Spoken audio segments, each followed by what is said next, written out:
என்னமா பண்ண போறீங்க? ஆடி வெள்ளிக்கு ராகி கூழ் காய்ச்ச போறோம். எப்படி காய்ச்சுவீங்க? அது வந்து ராகி மாவு நல்லா சளிச்சு வச்சுக்கணும். 1/2 கிலோ மாவை சளிச்சுட்டு நல்லா பச்சை தண்ணி ஊத்து கரைச்சி எடுத்து தனியா வச்சுக்கணும். அப்புறம் இதுக்கு தேவையான பொருட்கள் வந்துட்டு பச்சை மிளகாய், இஞ்சி, கருவேப்பிலை, புதினா, மல்லி, ஜீரகம் எல்லாத்தையும் ஒன்னா போட்டு கொஞ்சம் தண்ணி விட்டு அரைச்சி வச்சுக்கணும் நைஸா.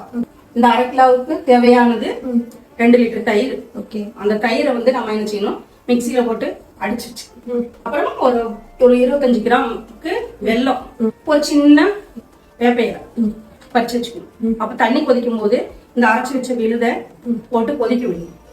பச்சை வாசம் போன பின்ன அப்புறமா அந்த கரைச்ச மாவையும் ஊற்றி நல்லா கட்டியாகாம கிண்டிட்டு வெந்து வந்து உடனே இறக்கிடணும். வெள்ளத்தை போட்டு இறக்கிட்டு அப்புறம் இறக்கி வச்ச பின்ன தயிர் அடிச்சு வச்ச தயிரை ஒன்னா ஊற்றி கலந்து இது பண்ணான்னா நல்லா இருக்கும். அம்மனுக்கு பிடிச்சமான கூழ். உப்பு போடணும். உப்பு போடணும். ஓகே.